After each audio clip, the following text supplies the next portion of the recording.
Hello friends, welcome to Divya's green fielders.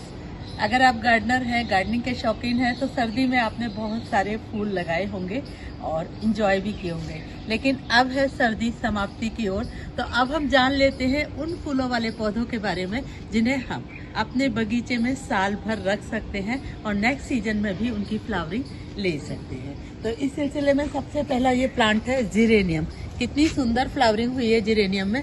और geranium बहुत सारे कलर्स में आता है, रेड, मेरे पास ये पिंक के 2 शेड्स है, इसके अलावा ये वाइट है और गुच्छों में फूल खिलते हैं, काफी लंबे टाइम तक खिले रहते हैं। तो जिरेनियम को बचाने के लिए हम इसे रख देंगे थोड़ी सी ठंडी जगह में, थोड़ी सी छांव वाली जगह में, और छांव वाली जगह में रखने के बाद हम इसकी वाटरिंग करते रहेंगे। तो अभी तो मेरे यहाँ मौसम बहुत गर्म नहीं हुआ है, तो अभी ये छत पे ही रखे हैं। जैसे ही मौसम गर्म होगा मैं इसे शिफ्ट करूंगी छांव वाली जगह पे। और एक चीज का ध्यान रखूंगी कि मैं इसमें वाटरिंग करती रहूंगी। और जब बहुत ज्यादा जैसे आपके यहाँ गर्मी पड़ती है तो फिर क्या करिएगा कि जिरेनियम की आप जैसे मई जून का महीना आ जाए तो आप कटिंग्स लगा लीजिएगा। तो इसको कटिंग से भी ये जिरेनियम बहुत अच्छे से ग्रो हो जाता है और साल भर जिरेनियम आप अगले सीजन में उसकी फ्लावरिंग ले सकते हैं। और फूल है पिंक या डायंथस, जिनमें पिंक कलर के बहुत सुंदर फूल आते हैं। और पिंक को बाइनियल प्लांट कहा जाता है। इसे 2 साल आप बचा सकते हैं, लेकिन ये इसे ज्यादा साल भी बचा सकते हैं अगर आप इसके बीच बीच में कटिंग लगा लें। तो अभी क्या करेंगे, इसे जब धूप थोड़ी सी बढ़ जाएगी तो इसे छांव वाले एरिया में शिफ्ट कर देंगे। लेकिन एक चीज का ध्यान रखना है कि वाटरिंग रेगुलरली करना है। वाटरिंग अगर इसकी मिस हुई तो आपका पौधा मर जाएगा। लेकिन आप इसे छाया वाली जगह पे रखिएगा, वाटरिंग करते रहिएगा। बीच बीच में इक्का दुक्का फूल दिखाई देते हैं और जैसे ही बरसात का सीजन आएगा तो मैं इसे मल्टीप्लाई करती हूँ कटिंग्स के थ्रू। तो ये मेरे लास्ट ईयर के प्लांट्स हैं और देखिए आप, इनमें फ्लावरिंग अच्छे से हो रही है।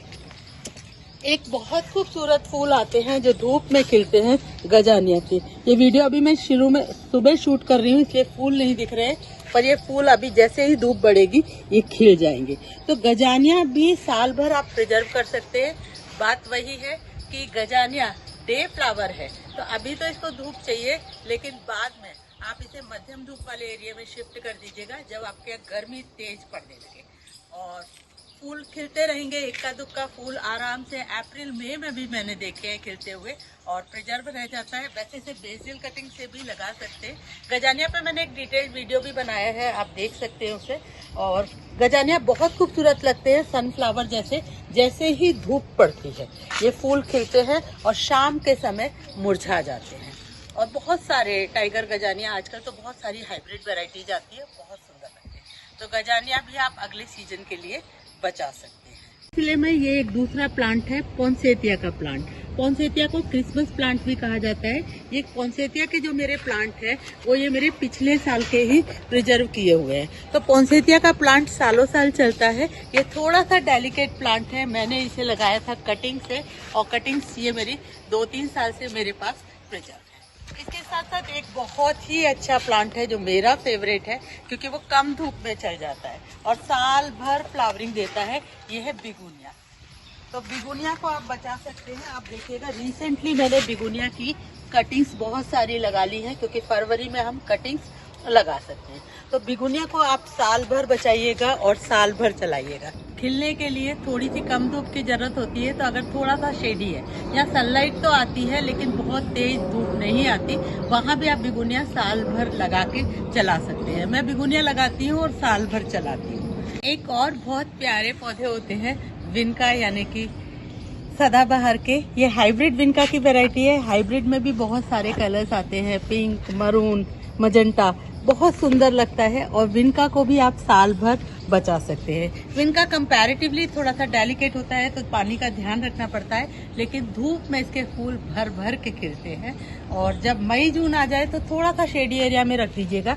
और बरसात का पानी इनको ज्यादा नहीं लगना चाहिए, तो बरसात में थोड़ा सा आप ध्यान रखिएगा विनका का, और विनका आपके घर साल भर चलेगा।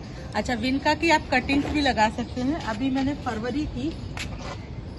अभी मैंने कटिंग लगाई है, थोड़ी सी मुरझाई मुरझाई लग रही है, बट आई होप ये कटिंग लग जाएगी।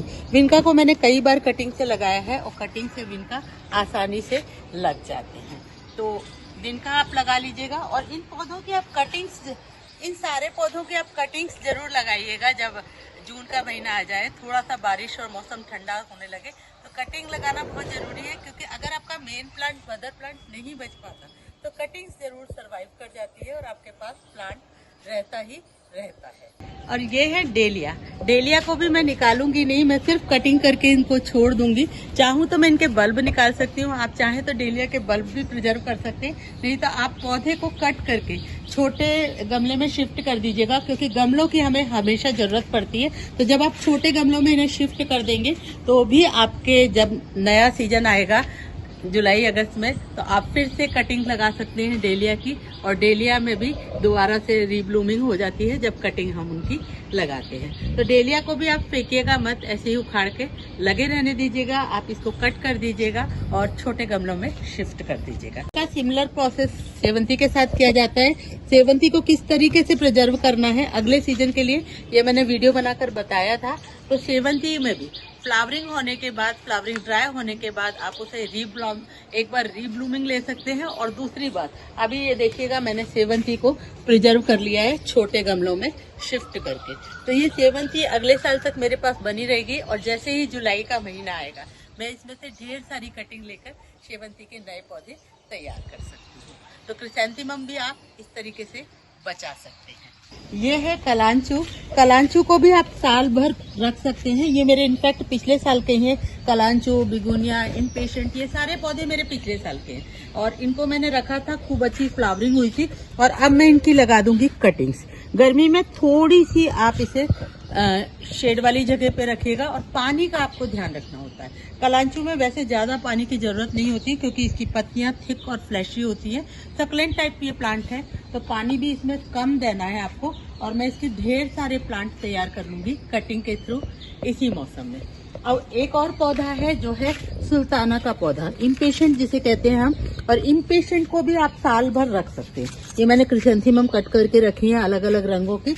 फ्रेंड्स, इस वीडियो को अभी बनाने का उद्देश्य ये था कि हम लोगों ने जैसे कलांचू के पौधे लेकर आए या इम्पेशेंट के पौधे लेकर आए लोग, तो क्या करते हैं कि इस समय जब फ्लावरिंग थोड़ी सी कम हो जाती है, फ्लावर्स विदर होने लगते हैं, तो सबको लगता है कि विंटर फ्लावरिंग है, ये सीजनल फ्लावरिंग प्लांट है, तो वो प्लांट्स वो हटाना शुरू कर देते हैं। लेकिन इनमें से कुछ ऐसे प्लांट मेरे पास है जिन्हें मैं सालों साल से यूज कर रही हूँ, सालों साल मैं उनमें फ्लावरिंग ले रही हूँ, और इनको किस तरीके से प्रिजर्व करना है इन सब के डिटेल्ड वीडियोज भी मैंने डाल रखे हैं। तो आप उन वीडियोज को चेक कर सकते हैं और अपने पौधों को प्रिजर्व कर सकते हैं। ये एक तरीके से वन टाइम इन्वेस्टमेंट टाइप है कि अगर आपने एक बार प्लांट लाया तो उस प्लांट को ना सिर्फ आप सालों एंजॉय कर सकते हैं, बल्कि उसके ढेरों पौधे बना सकते हैं। अब ये देखिएगा क्रिसमस कैक्टस है मेरा, तो क्रिसमस कैक्टस के मैंने ढेरों पौधे एक पत्ती तोड़कर बना लिए हैं।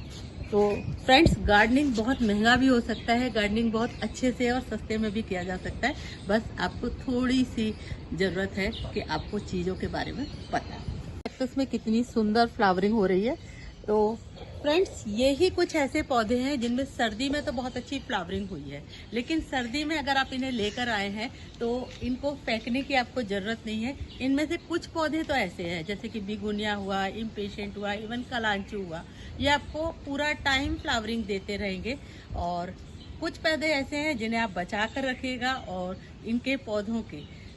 इन पौधों की फ्लावरिंग को आप अगस्त सितंबर से फिर से एंजॉय करना शुरू कर सकते हैं। धीरे धीरे ये कटिंग ग्रो होंगी और फ्लावरिंग होती रहेगी। फ्रेंड्स, गार्डनिंग बहुत महंगा भी हो सकता है, और गार्डनिंग बहुत अच्छे से, सलीके से, सस्ते में भी की जा सकती है। जरूरत है आपको प्लांट को समझने की, आप जो प्लांट लेकर आते हैं उनको प्रिजर्व करने की और उनको मल्टीप्लाई करने की। तो आप अपने पौधों को मल्टीप्लाई आराम से कर सकते हैं।